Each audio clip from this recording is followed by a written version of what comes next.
Excellent. Hello, So Aaron. How you doing? Everybody okay? Yeah, we're all here. We're all in. Well, everybody's. Thank you on behalf of Graham and myself. Graham? Why don't you start? Because you know this was Graham's idea to do it. So I think. sure, okay. Well, we are a little early. We've still got 5 minutes to go, but let's. it'll be recorded anyway, so people can pick it up later, I guess. So I'm Graham Gardner. I'm in Glasgow, Scotland, and this was my idea to have this live event, really. And it's great we got so many people to come on and spend some time with us here. International Dowsing Day obviously usually takes place in groups of people outside, sharing the love of dowsing, enchanting the land, singing along the energy flows of the earth, and so on. This year we're very limited and we're having to make do with what we can. So I know a lot of people have been going outside over the last few days. Certainly in Britain there were some groups, small groups, went out on Sunday to do some work and some blessing of the lines. But it's interesting just to hear what's been going on in other parts of the world. So we have assembled this stellar cast of wonderful dowsers to share their love and wisdom with you. So we have Susan Collins from Canada, my co-host here. Susan, why don't you tell us a bit about what you've been up to? Well, hi, folks. It's certainly an honor to be with you. I think I've met pretty much everybody in person. I've always enjoyed traveling in person to the conferences and finding the tribe, if you will, like the people who we can relate to, if that's not too fine a thing. But as Patrick was saying earlier, you know, just having this quiet time is excellent. I'm happy to say I've finished my book I've been working on for several years, Get Healthy with Dowsing. I've got a COVID protocol that I'd like to share with folks. And I'm just, you know, this whole thing virtually interacting. I'm very excited about doing that. I'm a full-time professional dowser. That's all I do. Anyway, over to Melinda. Hi, aloha. Aloha. I'm Melinda. Aloha. Hello everyone. I'm in Hawaii. It's gorgeous here. I thought I'd give you a little flavor with my little turtles and fishes here. I also am a full-time dowser. My specialty is health and well-being on the subtle levels all the way into the physical. And I enjoy being with this esteemed group here. So happy to be invited. Thank you. Also just came out with a book called the Etheric Body Dowsing. It's about maximizing your health on the subtle levels all the way to the physical. And I want to talk more about that when we get around to it. So anyway. Excellent. Hello. What time of day is it? I'm trying to figure out which hand I'm working. it's the other one. What time of day is it with you, Melinda? What type of day? What time? It's 9:30 maybe, 9 o'clock. Oh, okay. 9 a.m. We're in the a.m. I'm the luckiest one here. Yeah. Okay, so continuing around the planet, we have Nobu Kato, who is the president of the Japanese Society of Dowsing. Hi, Nobu. It must be very early for you. What time is it there? It's 4 a.m. Very 4 early. a.m. Wow. Whoa. And it's tomorrow. Yeah, it's tomorrow. And Meetings from the future. And it's my time to introduce myself. Sure. Yeah. Okay, I'm Nobuo Kato and live in Japan, and close to a big mountain, Mount Fuji. And I invited Suzanne and Graham to Japan, and we had a workshop. And actually, in Japan, dowsing is not popular, and we have not much knowledge. But in old days, Japanese monk use some sticks and detect the water. And many people think dowsing is just magic or fortune telling, but Suzanne and Graham really helped us and to have knowledge of the appropriate dowsing. And I especially interested in the change the life quality of the life by Dowsing. Thank you. Yes, we're very honored to be out in Japan with you, sharing our love of dowsing, and we both had a wonderful time. So yeah. Not together though. Yeah. People sometimes think Graham and I are married, but we're not. Just living in sin. On other sides of the Atlantic, yeah. Yeah, I was the best. What was I? The best person at your wedding. I stood up for you both when you. Oh yeah, best maid, yeah, Best or maid of honor. Yes, whatever. Master of honor. At our Canadian wedding. Mm-hmm. Mm-hmm. Yeah. So next in our wonderful group of friends, we have Dr. McManaway. Patrick, I've known for many, many years. He's been a mentor to me since I met him, basically. And he actually persuaded me over several glasses of whiskey to take over the presidency of the British Society of Dowsers when he was standing down. So, but we're still friends, thankfully. So, Patrick, you're in Vermont. What's been happening with you? Thanks, Graham, and everybody. Lovely to be part of this this gathering. Introductions. Like Graham, I'm a native Scot.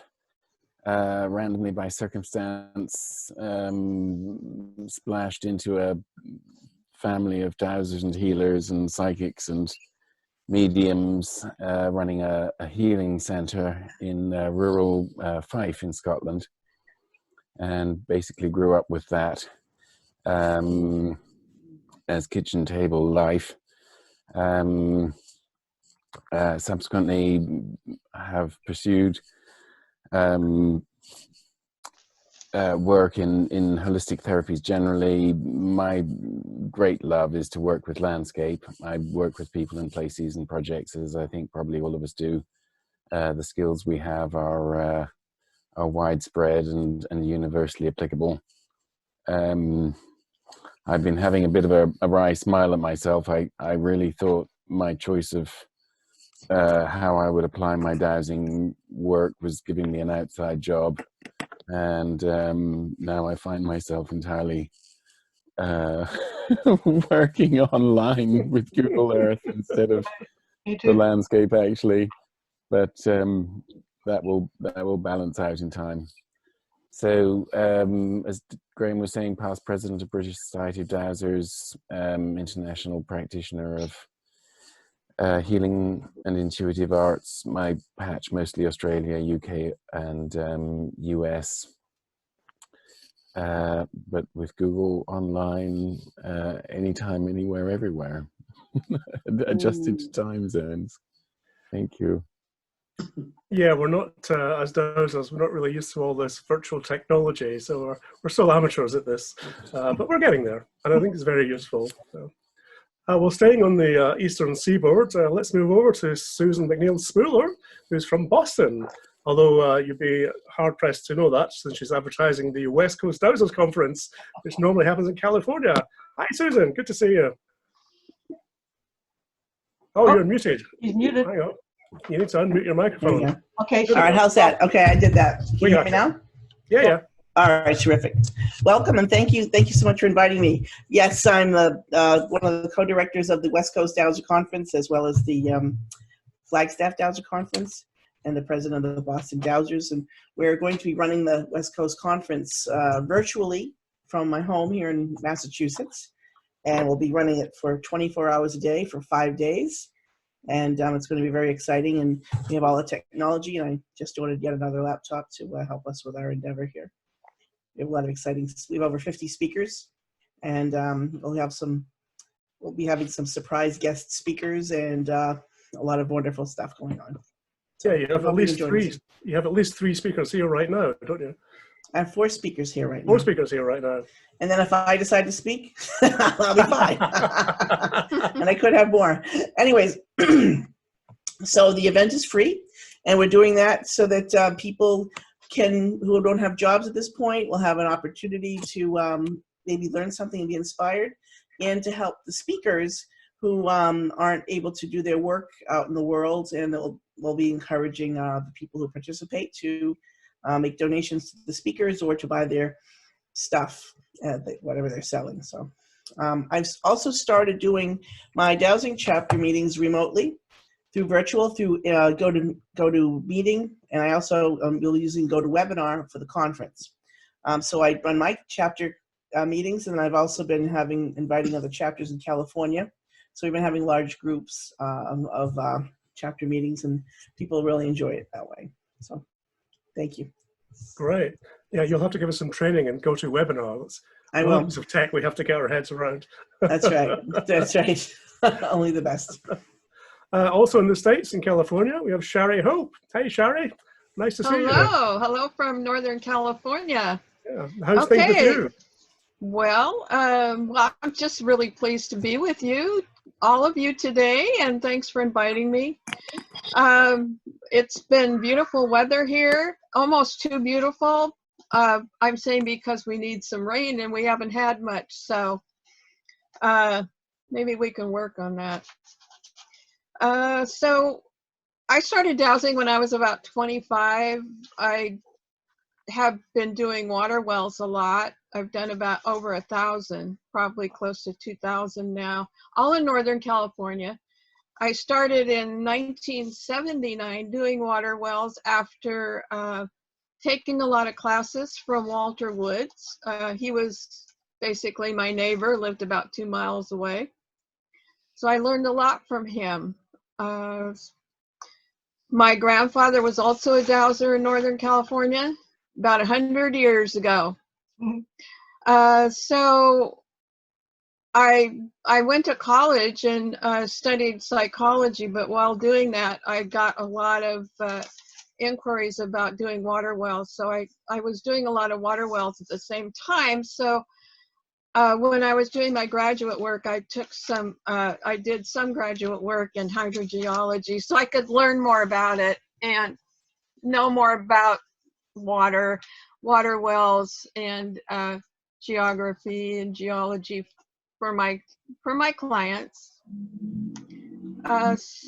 So let's see, I did a water well. I've been doing about one a week during the spring, and the winter, which was kind of unusual. We don't usually get calls in the winter. People, when it's raining, they don't think about water. They think it might interfere with it, but I do map dowsing, so I'll map dowse the map first. I'll download a photo of the overhead view of the property and generally use a pendulum to locate the well sites. I map out all the water veins for them and take that to the property, and they'll look at it, and then after a little while they'll go, well, how did you know there was veins here? And then I have to explain a little bit about water dowsing, and that if they'd like to learn more, they can take my class. So we do a lot here in Northern California as far as dowsing goes. People are interested. We're in the Gold Countries, so my chapter is the Gold Country Dowsers. We've taught classes in looking for gold. And so there's a lot of interest in that since we live in Oroville, which is translated as Gold Town. There's a lot of piles here around that have been gone through in the last 100 years, people looking for gold. I also am in charge of the Water Dowsers Mastermind Teleconference, which is put on by, or sponsored by, the American Society of Dowsers, of which I'm a member and have been for over 30 years. And so we have a dowsing teleconference on the 3rd Monday of each month, and the next one will be the 18th of this month, and we're going to have Carol Gator on. So we always have a guest speaker, so we invite you all to join in and listen in on the call. It's always very interesting. They talk about their water dowsing and all the other various aspects of dowsing that they do. So I guess that's it, like, about me and what I do for dowsing, and just very happy to be here. Thank you. Great, I'm glad you could join us. So let's jump back across the Atlantic to the UK again, and I'll come to Aaron. Aaron Bray. I haven't spoken to you for many years, Aaron. It's really great you could join us here. It's lovely to be here. Thank you for inviting me. And you brought music to my ears. I can remember a busy night with yourself and Patrick actually drinking Highland Park. So hearing about the wee drum was quite interesting there. You can remember that? I can. Well, I remember the start of it, Graham. I don't remember the end of it, but yeah. Cheers. I've just got some coffee. That's it. So a little bit about me. I'm Aaron Bray. I'm a Cornishman, now a native in Devon. Dartmoor behind me, as you can see. I've lived in the Channel Islands recently, up until recently, where I've moved back, where I was an engineer. I still am an engineer. I'm a water dowser predominantly. I have been for the last sort of 25 years. I used to be a well driller, and I've done, I don't know how many holes, but not as many as the lady before me. And it was lovely to hear her stories and the call in there. So I'm coming back, I suppose, from a sort of mini break. I've been involved with Guernsey Dowsers, which I've been very proud to do, and some of the Cornish and Devon dowsing groups. And I suppose this is my first year after having a small family back on the circuit. So it's good to be back. Yeah, there's quite a lot of dowsing going on down in that end of the country now. Quite a few groups down in Cornwall and Devon, which is great. Oh, definitely. And I think you know, it's I'm quite a big advocate, as you'll see on my sort of blogs and stuff I do on mental health now, because I set up partly a founding chair of the charity in the Channel Islands, and I think it's good for mental health. I think to get out there, it's about the environment, it's about going forward, and I think that's where sort of I'm going with it, I suppose, in some ways, without going off on a tangent. But I do general dowsing now. I do a lot of megalithic sites I enjoy, as well as water. I did a lot of archaeological dowsing when I was in the Channel Islands, and also did a lot of utilities, believe it or not. We found all the power lines and different things out there. Because the Germans had left with no maps, no drawings for us. They just left us some good utilities that kept going, and my job was to improve the infrastructure. Sure, excellent. So lastly, let's introduce our last speaker. This is Mike Barrow, who is in Yorkshire. And I've kept Mike till last because he is really the person who came up with the whole concept of having an International Dowsing Day. And it was back in 2011, I think, was it, Mike? So why don't you tell the story? Yeah, 2011. Just to give you a bit of my background, I have a background in the Merchant Navy, where I trained at a nautical college in Hull for 3 years. Did a 3-year apprenticeship at sea, and then served a further 8 years as a navigating officer. So I know a little bit about astronomy and things to do with navigation, etc. However, when one gets married, it's not the life for a married man. So I came ashore and decided to go into commerce, into marketing, and to cut a long story short, I became proficient with environmental chemicals and paints. So my latter background, I am retired. I've been retired for 10 years now, but I was an environmental scientist and an industrial chemist. I was first introduced to dowsing for Earth Energies when I was a member of the Pagan Federation. This is about 35 years ago. And at one of our meetings, a very well-respected dowser, whose name I've long forgotten, unfortunately, came and showed us how to dowse, specifically for some of the energies that were whizzing around and were present within the various structures in the centre of Hull. So I became really interested in that. However, I also became really interested in making a living. So I decided that dowsing will be put on the back shelf. And I expanded my business, which I sold, as I say, about 10 years ago, which then allowed me to get back into dowsing. And I was fortunate enough to find details via the British Society of Dowsers of a local group. Well, local, they're about 50 miles away is the HQ, but that's not a problem. So I was introduced to Bill Holding, who incidentally is not very well. He sends his apologies for not listening, but he is recovering. It's nothing. It's not the dreaded COVID, Graham, and he'll be speaking to you soon. However, Bill was chair and still is of Ridings Dowsers, so I was reintroduced to dowsing that way. Fortunately, within Ridings Dowsers and with other associated groups in Yorkshire, Yorkshire and North Lincolnshire Dowsers, there are a multitude of disciplines, and I was very fortunate to be able to meet these people who introduced me to archaeological dowsing, to health dowsing, taking things onto the water dowsing side as well, which I would like to learn more about, Aaron. From there, just prior to my retiring, I was driving into work one day, and Chris Evans, he of Radio 2, other radio stations are available, he announced that it was International Talking Like a Pirate Day, which was you know what that is, Aaron, surely. Arr, be the one. We all talk like that. So I thought, what a wonderful idea, talking like a pirate. And I thought, well, I wonder if there are some other strange days. Graham, you and Susan, you'll know what yesterday was, will you not? What May was the that? 4th be with you. Correct. International Star Wars Day. Going back another day, the 3rd of May, that was International Dawn Chorus Day. And there are hundreds of these special days. 2nd of May was International World Labyrinth Day. Yeah, there you go. Yeah, so we've got them all. So I thought, why don't we have an International Dowsing Day? By this time I joined the BSD, the British Society of Dowsers. And there were a few international affiliated groups.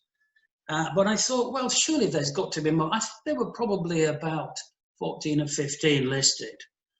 So I thought, wouldn't it be nice if just for one day of the year, all these wonderful people could come together and we could exchange ideas and we could become just one solid team.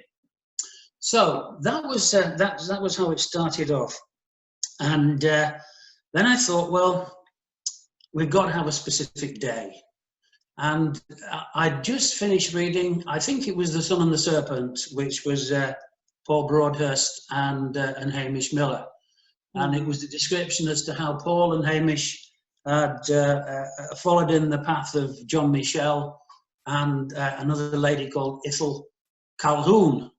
You might know about her, Aaron. She was from Cornwall, and she did those lines before John Michel. Anyway, I was really intrigued by the way people seem to love Hamish, especially.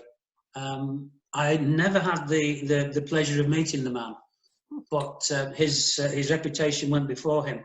And I thought, wouldn't it be a tribute to that man if we could perhaps find out what his birthday was? So I did a little bit of detective work.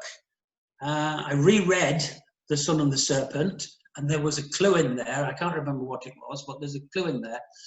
And I think with the help of Nigel Twyn and John Moss, it was confirmed that Hamish's birthday was actually the 5th of May. So I put that proposal to the BSD with the assistance, I believe, of John Moss. I think you were involved initially, Graham, to which I would say thank you, because what a lot of people don't realise is that I might have started this off, but Graham is the engine room behind this International Dowsing Day. And also, Susan, you've taken a lot of work on board as well, for which I'm sure people appreciate all the hard work that you do. Thank you. So I'm not sure whether it was voted on or whether it was just generally accepted that the 5th of May every year would be International Dowsing Day. And as such, we would celebrate that all over the world. And I think this is probably, for all we're in lockdown and we've not been able to do things as a community within our own friendly circles, this is the start of something big. And I really like the way this is the way that this is progressing. And I have something to show you. Can we see that? Can we see what that says? Yeah. Oh. That is a rare beast. That is a rare beast. Only 2 of these were printed. Wow. They were printed clandestinely at a school nearby, and nobody knows anything about it. I've got one, and a dear friend of mine who has since passed, her son has got the other one. So I thought I'd rake that out. Very nice. Okay, so that's all from me at the moment. I've got other things to add later on, but I think I've probably said enough right now. Okay. Well, let me take over for a little bit here then. Since we've been speaking about the days, you might not be aware that today is actually Beltane. Now, most people think that Beltane is the 1st of May. Can you explain Beltane, Graham? Well, I'm about to, if you'll let me. All right. Where's that mute button? Beltane is one of the cross-quarter days, as they're called, which is one of the 8 festivals in the old Celtic calendar. And the main festivals in the Celtic calendar are the solstices, summer and winter, and the equinoxes, the spring and autumn, or fall for our American friends. The cross-quarter days are the other 4, and they happen midway between the solstices and the equinoxes. So it's when the rising position of the sun is exactly halfway between its position at the solstice and its position at the equinox.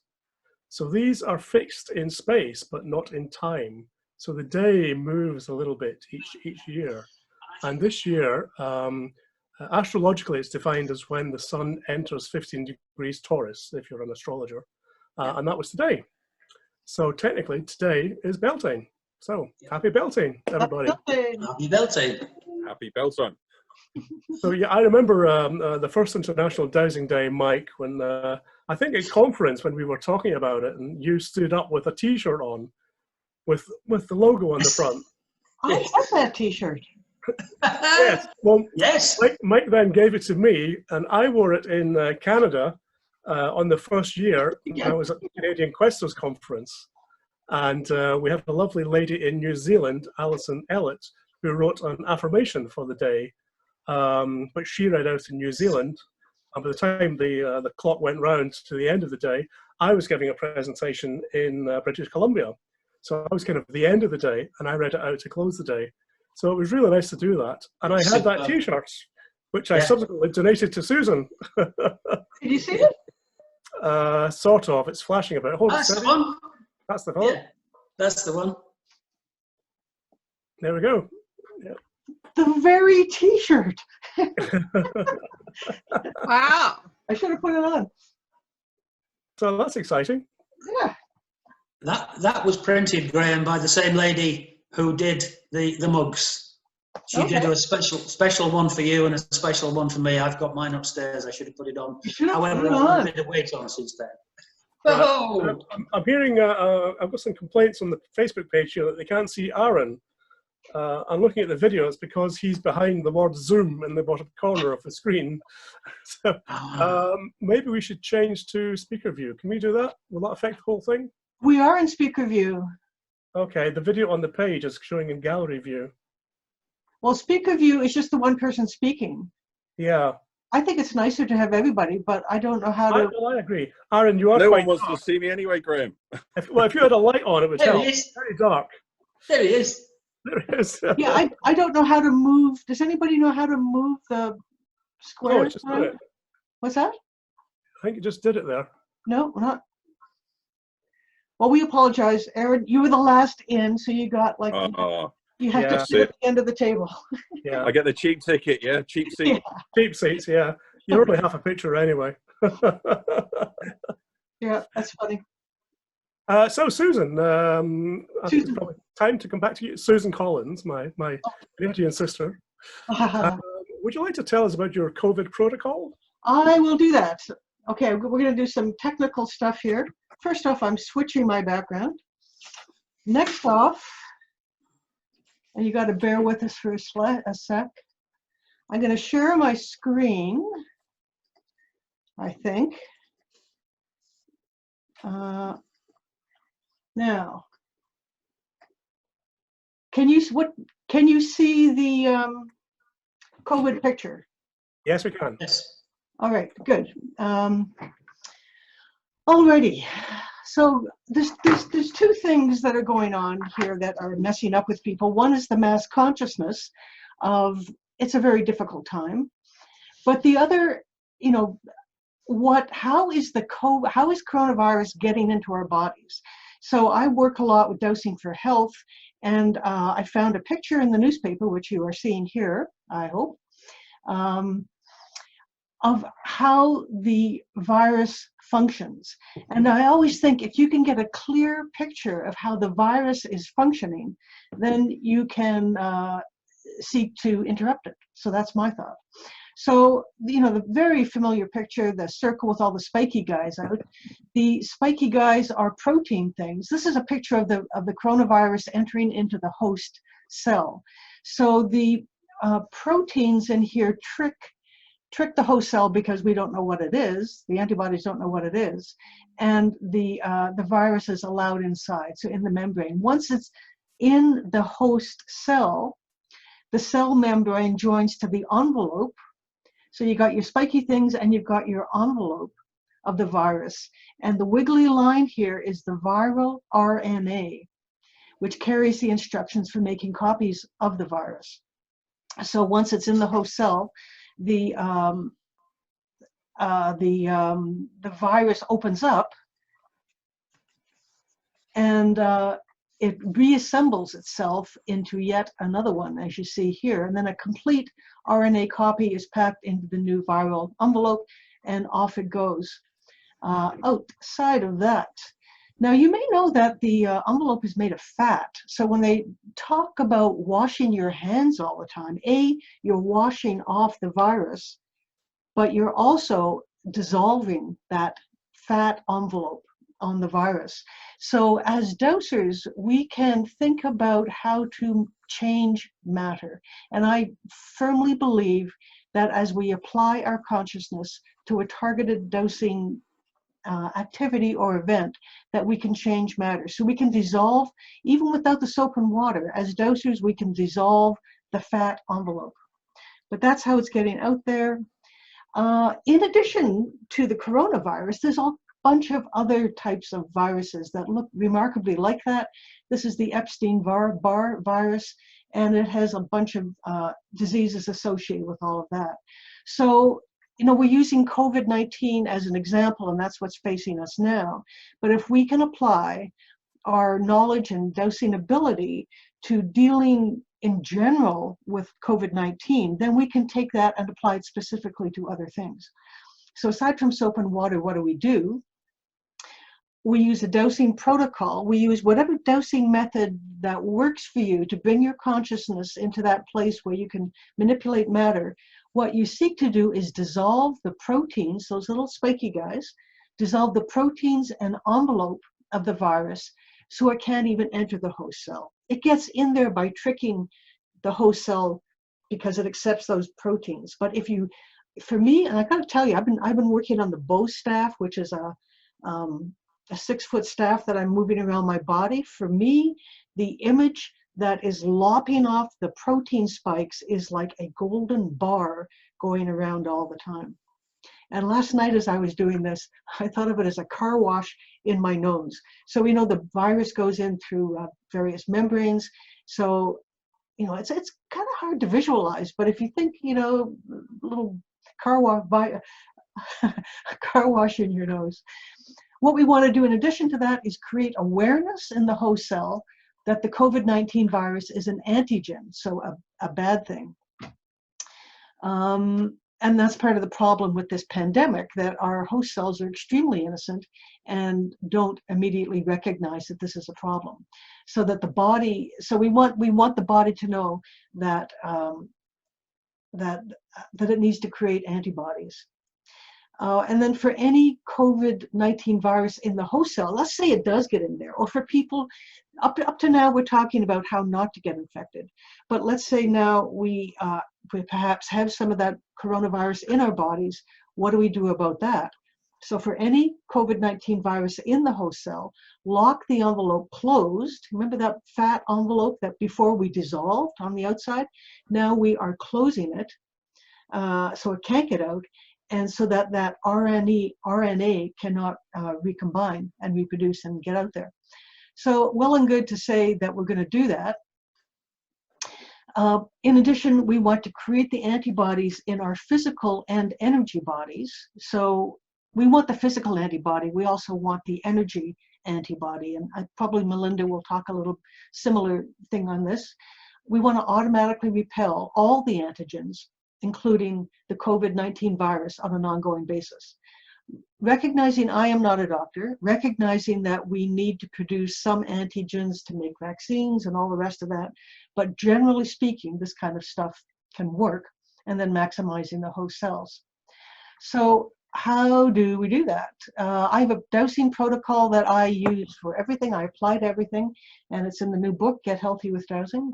So we balance the physical body, we connect to the dowsing system, or I say dowsing consciousness, because it's with ourselves. I do forgiveness. And let me, if I may, I'll just do the little prayer that my one of my teachers, Many Horses, gave me.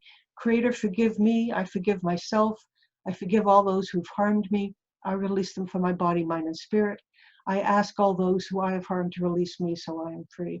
And that's, you know, I work a lot with clients. Forgiveness is a place where people get stuck sometimes. You know what? We do the best we can. Then we clear ourselves of non-beneficial energies, and this is all with your pendulum, and maximize your energy field.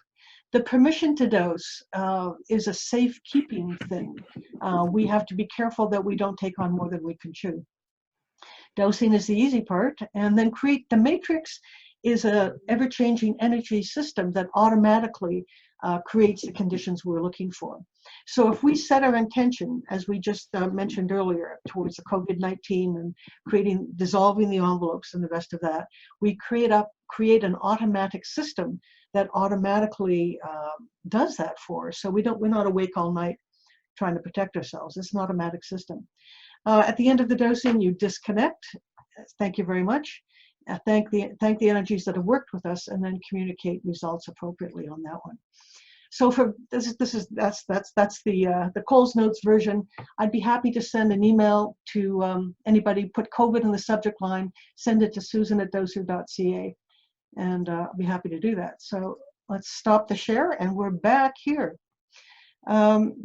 Does anybody have any comments on that, or is anybody else on the panel working with viruses in the same way, or any comments? I can give you a comment from the just basic one from the chemistry side. I think you've got everything in place there. The thing with the envelope around the virus being a fat, the main ingredient in that fat is actually a fatty acid. I'm not sure exactly what that fatty acid is, but you can actually, I think you could probably make that virus self-cleansing, in as much as if you were to add an alkali substance to that. This is how you make soap. You mix the fatty acids with alkaline and you create soap, which is a neutral substance.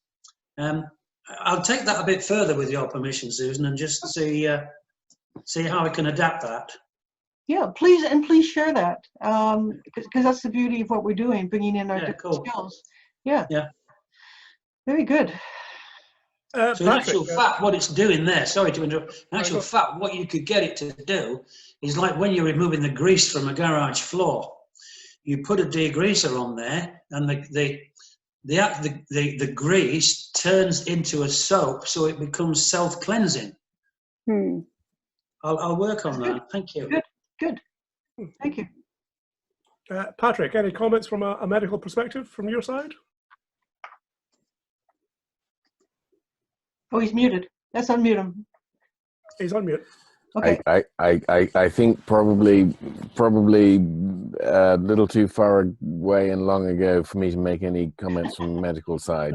Honestly, Graham, beyond the rest of us, I think I would just say thanks tremendously to Susan for you know, doing the research, getting a detailed protocol down. Always, as ever, unfolding, adapt, amend. But Susan, thank you. Looks like a fantastic protocol, good for self-use, and as well as, you know, people integrating it into their own professional practice. So thank you. Yeah, super. Well, thank you. And Patrick, I remember taking a class from you years and years ago, which was also profound.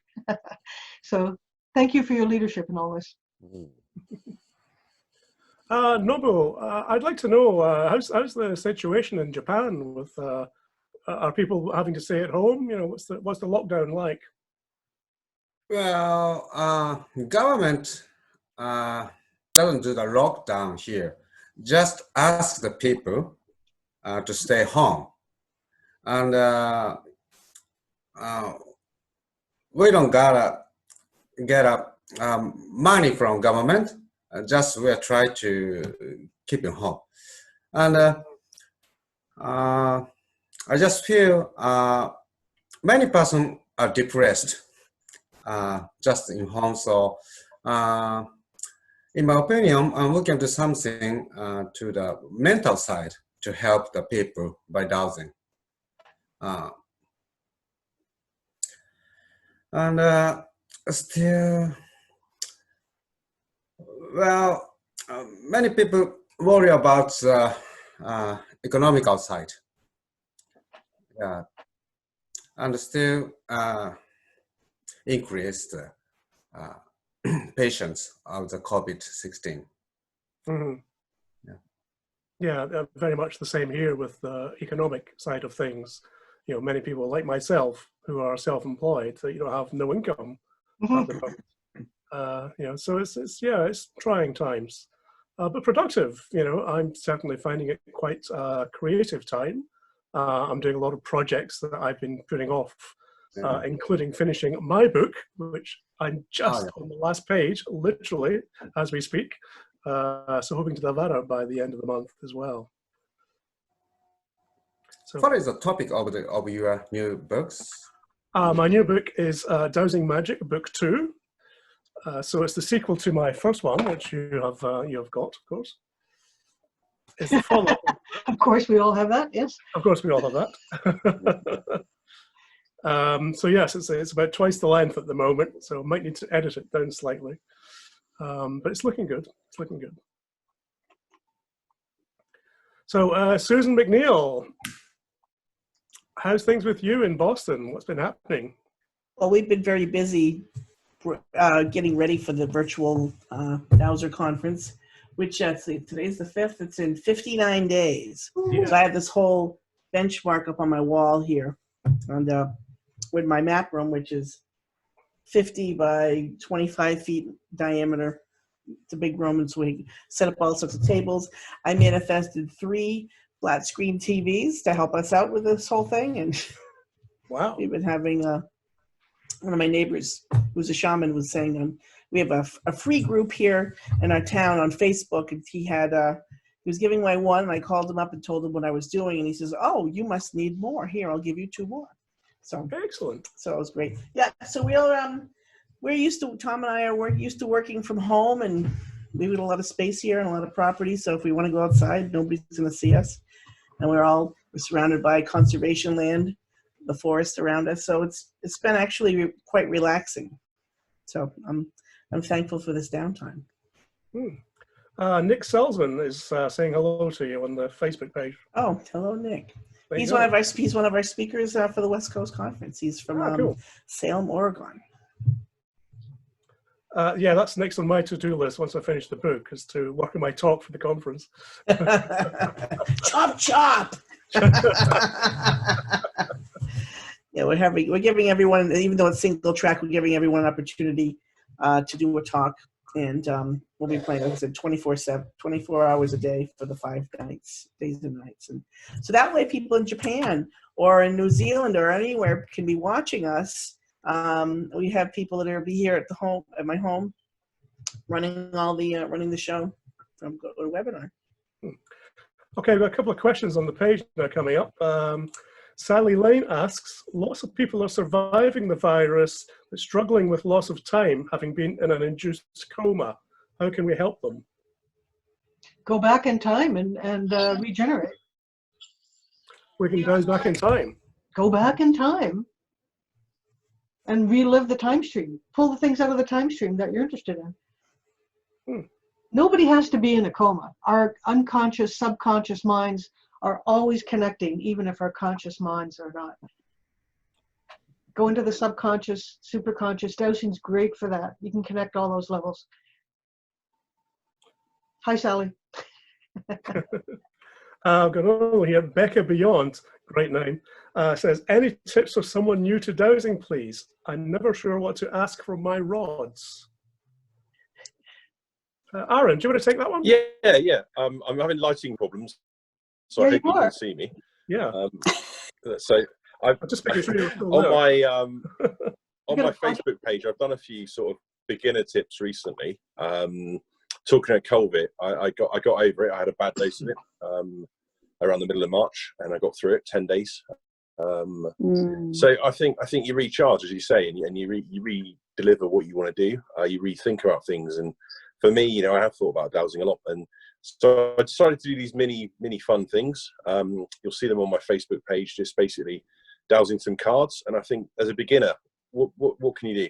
So you try these things. So you see which tool works for you. So for me, I never really picked up a pendulum until about 5 years into my dowsing career, because I had to for map dowsing. So I think I thought it was all a bit weird, a pendulum, first of all, but it's probably one of the best tools I've got now in my toolkit. So I think, is it Sally that asked the question? Sorry. No, it's somebody called Becca. Sorry, I'm getting confused. I'm Cornish. It's disability. So Becca, I think try some different tools, see which one works for you, and I think keep trying. I think when I first tried the L rods, they worked for me. Then I went onto the Y rod and it didn't work, and I just had to keep persevering. And one day, after about 30 goes, it just went, and there it was. I found myself. So what works for me or works for any of the people in the panel may not work for you the same. So we're all different. Our intuition's slightly different, and I think everybody can douse. It's just a case of getting that working, and believing in yourself, really. And I think find the tool that suits you, and then ask the questions and keep going. So simply ask for your yes and no questions first of all. Find your yes and no, and then go from there. Aaron, what's your Facebook page? It's I've got two. Obviously, there's Aaron Bray, just Dowser. And then there's Discover Dowsing Adventures and Tours, the same Facebook page. Please, if you want to follow me, it's not a plug for it. I just do it for fun at the moment and enjoy it. Although I'm a professional dowser, I've got another career alongside this. And I do some megalithic tours around Devon and Cornwall as well, where we have a bit of a fun. And I go to Glastonbury once a year, and up to your neck of the woods once a year, Graham. So for a bit of a tour. So we'll see. Yeah, we'll see what happens. Yeah. Anybody else want to contribute to that question? I think Susan. Yep, Okay. Susan. Go, Susan. So not everyone needs to use tools. Just as an example, I'll pay attention to what my body's doing. One time I had a friend come over for supper, and she was complaining to me that she was supposed to see a house. A real estate agent was supposed to show her this beautiful house on a lake. And as she's telling me this, my back started getting itchy, and I started to sneeze. So I thought nothing of it. So we ate dinner. The next day she called me and said, the real estate agent showed up. We went to the house. It was beautiful on the outside, but inside it was full of mold and mildew. So she was telling me this story, and I'm reacting to it, having an allergic reaction. So that's always, there's all the 5 senses that we have, and then our 6th sense, which are intuition. So pay attention to if you get a sensation of hot or cold, or a funny feeling in your stomach, or your hair, or the hair goes up on your arm or the back of your neck. Pay attention to those things, because that's your intuition basically screaming at you, hey, pay attention to what I'm trying to tell you. So. Yes, dowsing is all about accessing your intuition, and some people don't get on with all the tools at first. Some people like a pendulum, other people prefer the L rods. So it's just a question, as Aaron said, of practice and practice until you get used to it, really. Oh, Becca says thank you. Thanks, Becca. Glad that. Sorry, Graham. Sorry. One tool I found with my daughter, because I've been getting my oldest daughter going now. Back when I last saw you, Graham, actually, she was just born, so she's now 8. So it's the bobber. Oh yeah. So it's that's an interesting one which I find works for most people. And if you get something that's quite long, that's something I've had good success with people that can't dowse with other tools. So bobbers. I know Susan does a cracking bobber. Here. It's hard to. Anyway, looks like that. It's disappearing into the map. It's the Star Wars, the 4th Star Wars thing. Anyway, here's a bobber. Yeah, they're very easy to use. Oh, here's a good question from Peter Rivington. Just finished a 4-day web-based intro to CRV remote viewing. Part of their protocol includes map dowsing. I'm wondering whether dowsing could play a more integral role in remote viewing targets. Good question, Peter. Hi, Peter. Anyone want to take that one on board?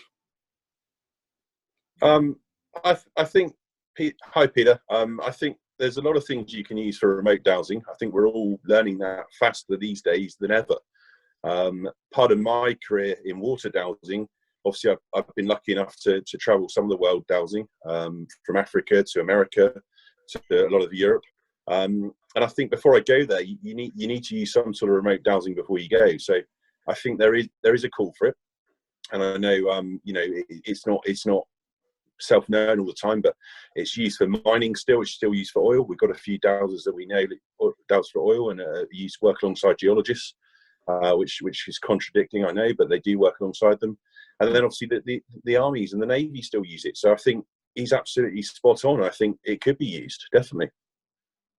Probably more so now with technology than ever. Sorry, Graham. I think the difference, there is a slight difference, I would say, with remote viewing, because in remote viewing, you're looking for a target that you don't know where it is.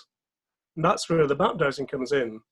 Because remote viewers are given very little information, and they just have to write down or draw their impressions. But they might just be given a coordinate or a note of the target that they're trying to find. So they don't know where it is. They just get impressions about what's there. So the map dowsing is very complementary to that, because you can then go and actually dowse and find out where the place is. So I think the two disciplines are quite complementary. Mm-hmm. Yeah. So, Graham, on that one, I've never been quite able to understand why the remote viewing gives you something so obscure to go and look at. When what's the point? I do quite a lot of remote dowsing, and I use Google, I use maps. But when you want to get in close, it's just like pulling in the street view on Google Earth. Yeah. I just don't see the point behind all the rigmarole that goes behind the so-called remote viewing and the codes that they give you. What's the point? I don't understand it. Well, I think it's to remove any subconscious bias from the remote viewers. So they're given very little information about what it is they're supposed to be looking at. So it's a test, basically, then? Yeah, it's a sort of scientific protocol, I guess. Okay. Yeah, I still don't understand it, but I understand what you're saying. Yeah, yeah. Let's turn to Melinda. I'm up. I'm awake. Yes. Yes. Hi. Hello. Oh, I'm lost in the zone of all of this discussion. I kind of zoned out. Maybe I was remote viewing for a minute there. Hold on, let me get back. Let me get back to myself. Woo! Hi, hello everyone. So, you want to do your etheric body tune-up? I can. I don't have a fancy chart thing like Susan. I didn't. this technology thing, I'm still catching up with it. It took me like an hour to make this screen that says hello everyone. So, but I do have another screen that I'm gonna float into it. It just shows the courses that I'm giving, and I don't have the chart, but I would be more than happy to share the chart with you out there if you will. I'm going to change my virtual background. There we go. So if you, can you see me? So if you'll go to, I'm ducking. If you'll write me at melinda@melindainn.com, I'm very happy to share this etheric body dowsing with you. I first learned this protocol in 2003 from a student of Robert Wade Mahaney, who was very active in the dowsing society in the West Coast. I never met him, so he was kind of my para teacher. And I have had communications with him since he's passed. I guess when you use the name of someone's protocols or someone's things, you invite in their energy, of course. I'm sure all of you know that.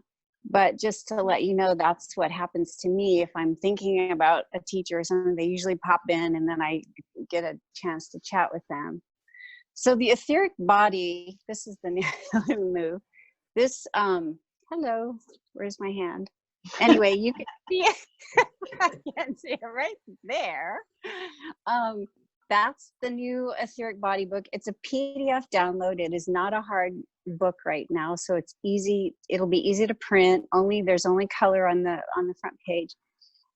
So what happens with this etheric body idea is that you work at these subtle levels. The etheric body is, in my understanding and the way I learned, sits just outside of the physical. So if you're looking at a holographic map or a 3D, let's see, however it would look, 2D, you would see that the physical body is maybe 5 inches or so out from your the etheric is about 5 inches or so out from your physical, and then they go out from there, right? Mental, emotional, spiritual. It's one way to look at it. It's only for reference for you so you understand what you're doing. Keeping the etheric body, the etheric subtle body in tune helps maximize the health of the physical, because the etheric actually feeds the physical and helps the physical stay healthy and well. So this is working off of that. What we're looking at then is an energetic response to the subtle bodies. So etheric body energy, from what I've learned and how I use it, for muscles, for instance, if you have muscle cramps, etheric body is a wonderful thing to saturate into your system. And so the subtle body chart has different levels that you look at, and one of them is saturating yourself with the etheric, astral, mental, causal, and egoic bodies, and those are all described in the book and what they do. And then we move on to planetary energies, colors, numbers, rays. I did a lot of work on studying rays through Alice Bailey's work in her books. And I found that when I was working with clients, if I saw something in the etheric, for instance, a dis-ease or a disharmony in the physical, that as long as we can catch it at the etheric level, it will prevent it from more than likely getting into the physical.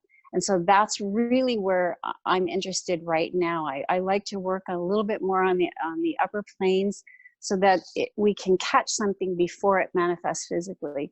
And that involves sort of a top-down, bottom-up idea.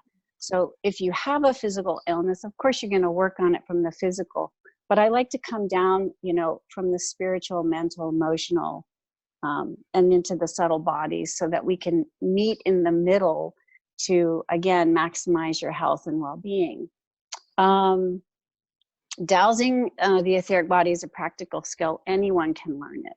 Anyone. It's got fundamental and advanced protocols involved in it. the underlying, so I'm just going to give you a quote from Alice Bailey here that I thought was really interesting that speaks to this etheric body. Underlying the human body in all its parts is a vehicle called the vital or etheric body. It is composed of threads of force. These threads interpenetrate the entire body and the nervous system and are in reality the activating power of the nervous system. And that's a quote from Alice Bailey. So I found that to be really interesting. And also, by the way, these protocols, I've shared them with friends and colleagues that have animals. And recently I got a wonderful email from a friend who had rescued a couple of budgies, little birds. I don't know if you know what budgies are, but they're small domesticated birds. And they had, one was in the street, saved it. The other one had landed in her backyard, saved it. She used these etheric body protocols and they began to calm out. And what they needed was some vibrational colors. So you can use colors and numbers, rays, meridians, glands, all of these different subcategories within the etheric body exist, and you can use those to help calm out the nervous system. Much like Reiki, by the way, much like Reiki. What it does is it calms out the nervous system, and it goes wherever it needs to go within the physical body in order to maintain and help the physical body maintain health and wellness. I will be teaching a Reiki course online. It's the first time I think anyone's done that I know of, because you're not allowed to give the symbols, but I will be, and I have been in contact with Dr. Sui as a channel, who Reiki comes from in Japan, as our esteemed colleague would know. And I will be doing attunements through Zoom or meeting, or however we're going to do it. So I'm going to be holding this course June 11 through 14, and then the etheric body, I'll be teaching that online as well. So thank you for your time. Any questions or comments? I felt like I was a little bit all over the map, but this is where I'm focusing my work right now. And I'm using both of these protocols, by the way, not only on myself, but animals and the Reiki for sure around the Hawaiian Islands, and have been since I moved here. So I find it to be very helpful. I know my dolphin friends love it. And so anyway, that's what's happening in my land. Well, if you send us a PDF of that, we can post it on the page. Okay, great. I will send that to you. You can post it. The book has the explanation as to how to use the chart. The chart just lists the protocols in order, but there's no explanation. It's just, so the etheric body PDF allows you the opportunity to understand what you're dowsing, so that all parts of yourself get it when you're dowsing for colors and numbers, or etc.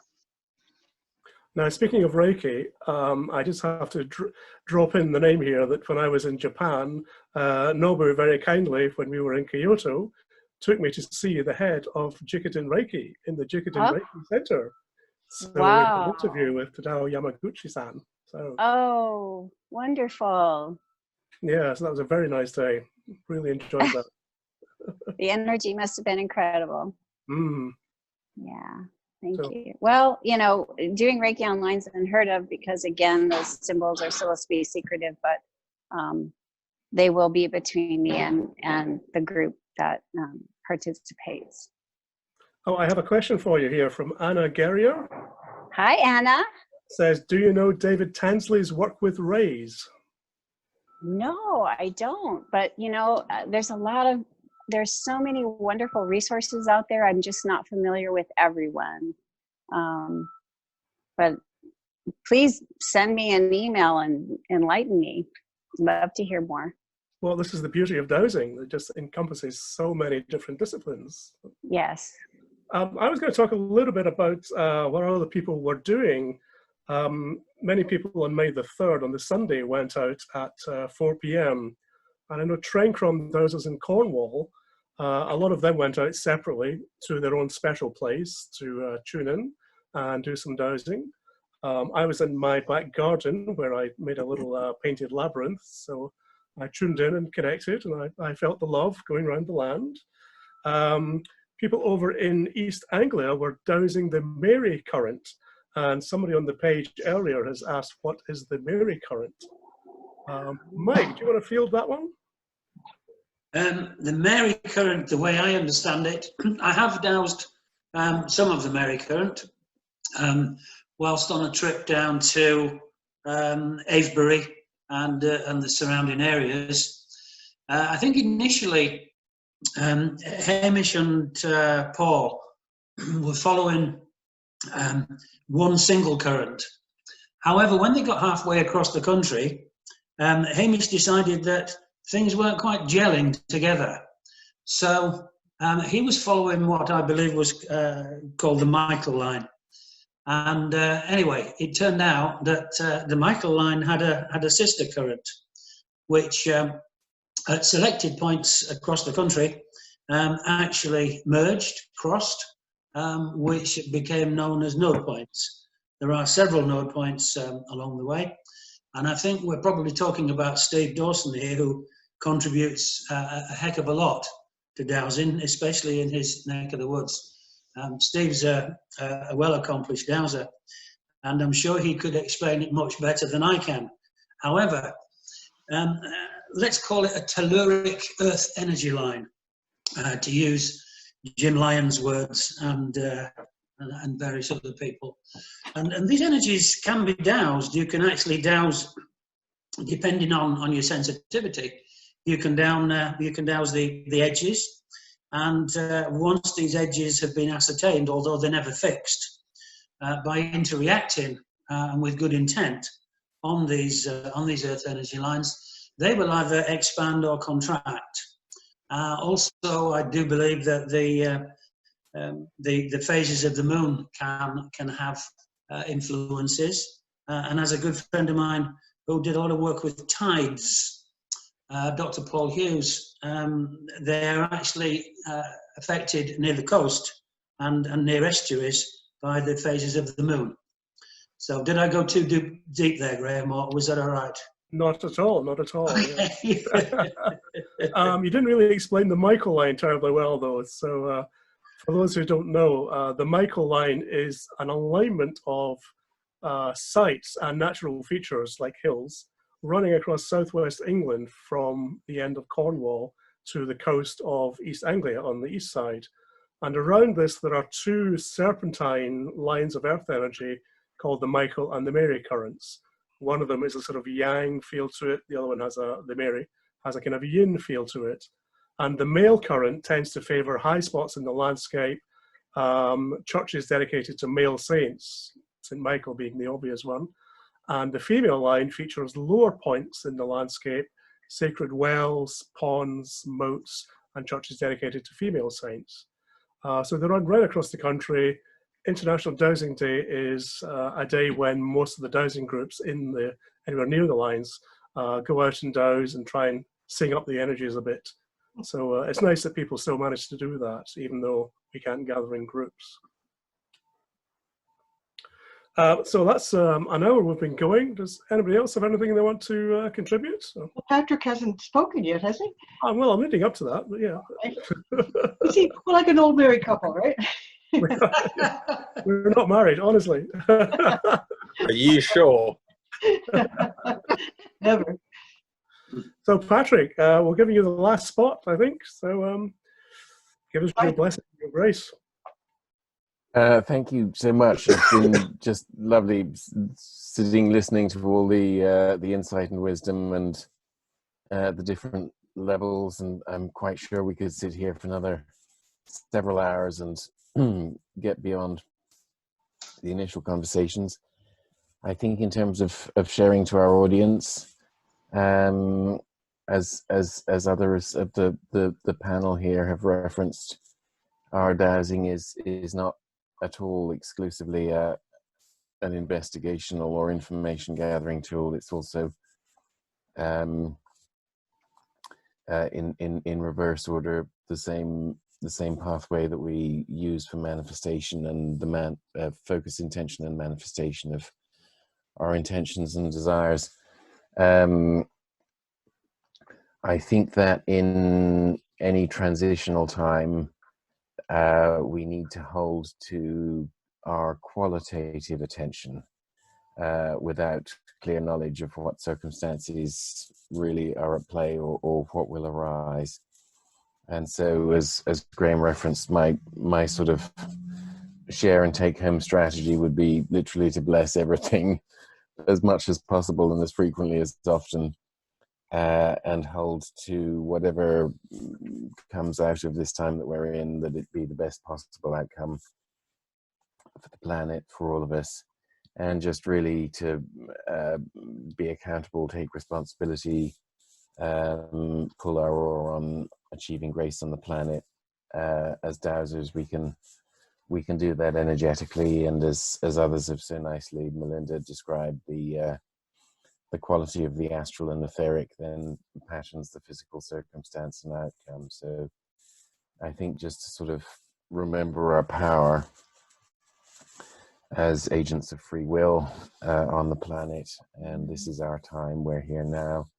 What we wish and pray and trust and believe, I think helps that along. And my best strategy is to let go of circumstance, at least initially, and focus on the quality of outcome, and really bless all our friends and bless all our adversaries and bless everything that we feel good about and bless everything that we don't feel good about, and trust that our blessings will have an ultimately good result. I think that's probably the best I can put in, Graham. Excellent. We've had another sudden rush of questions, actually, because I said we were going to finish soon. Paolo di Citespina, I think that's how you pronounce that. Paolo. Has the panel perceived any adverse trends regarding chakra energies which might have been adversely affected either by COVID itself or by the impact of lockdown and social distancing? Good question. I would say, of course. And we just use Yeah. that to remedy. Of course. We are always challenged in whatever time we are in, and we rise to the challenge, and that's the opportunity to grow. And of course, that's the power of the attention that Dr. McNeil was talking about, and also the blessing concept. The more gratitude and blessings you have, the easier it is, I think, to keep a little bit more balanced in this time of dusting. Lots of dust up here. And then dowsing gives you the power. It gives you a tool that you can use not only with your intention, but to keep yourself in a more grounded. And there's many tools available besides dowsing. There's crystals and, all kinds of things you can do. Reiki. This is a question coming from a seeker who's looking for something, and I'm thank you for that question, and I hope you continue to seek. Good answer. Peter Rivington would like to hear about how one would use a witness chamber pendulum. Susan McNeil. You're muted there, Susan. Yeah. Hi. Okay, so you have a witness. I have a Mermet pendulum that's plastic. I got it at the Maison de la Radiestie in Paris. They had those metal ones. There's all different types. What you could do, you could put, like, say you're looking for a missing dog. You put some of the dog's hairs in it, or you write the dog's name on a piece of paper. You put it inside. Or if you're looking for water or gold, you put that inside of the chamber. And then you map dows, or you just sit there and you douse yes or no questions to whatever it is you're trying to seek or find. I once found 37 missing videotapes for WGBH in Boston, public television. They have two warehouses the size of football fields, several stories high. And what I asked them to do was give me one tape that's part of that series. And I just put it under my arm. I had my L rods, and I doused ahead of time which warehouse the tapes were in. And then I just followed my L rods to where they took me. And of course, the the box was mislabeled, and people had been looking for months and months for them, and it took me basically as long as it took me to walk there, 10 minutes to find those tapes. So that's where, so witnesses or anything, if you have like you have a pair of earrings, you lose one, hold one in your hand, and then that will guide you to where the other one is. So hope that answered your question. Yeah, the theory of putting samples in your pendulum, a lot of dowsers would use that if they were looking for oil or maybe gold or some specific mineral. They would put a little sample in the chamber in the pendulum, which helps you focus on what you're looking for, really. Provides that psychic link between you and the target substance. I've got a question from Michela from Italy. See if I can translate this. When you send energy Reiki and the person is ill, is it recommended to send the energy or not? Or is there some karmic effect if you're standing in the middle? Oh, is it okay if I answer that one? Okay. Well, you just have. Go ahead. So I think you're Michela. So piacere.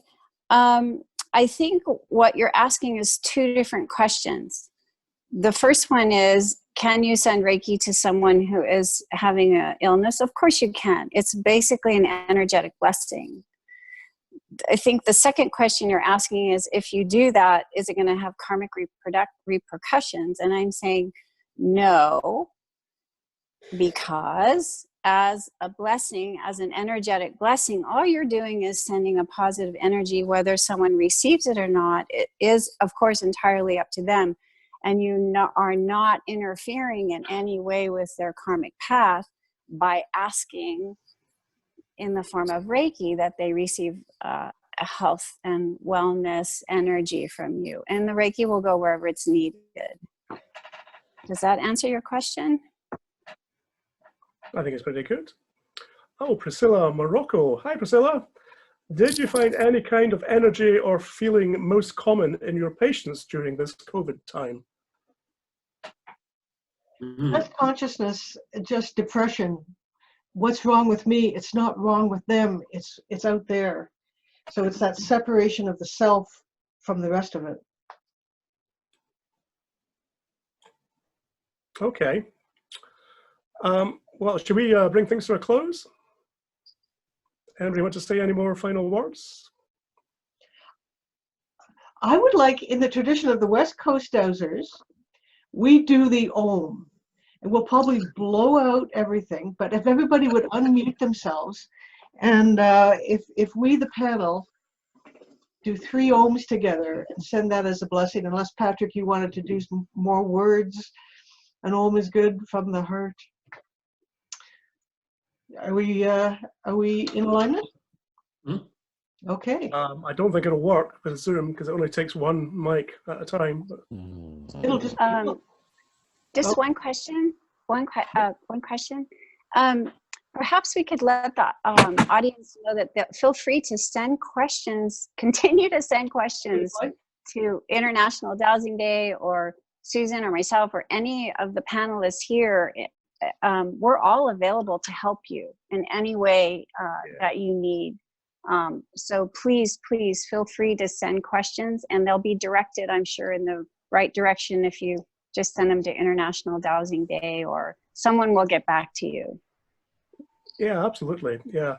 If you have any more questions, as Melinda says, post them on the page if you can't find the speaker directly. Yeah, okay, let's try the final Om. So I'd just like to thank everybody who's tuned in and watching us. We have, let me just have a look. It's down to 48. We were up to 80 people at one point. Wow.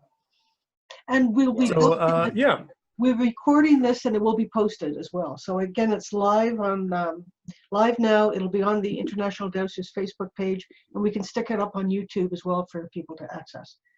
Yeah. So can you edit out my breakfast? I wasn't recording then. Didn't record that part. Okay, so we're going for this Om. Okay. 1, 3.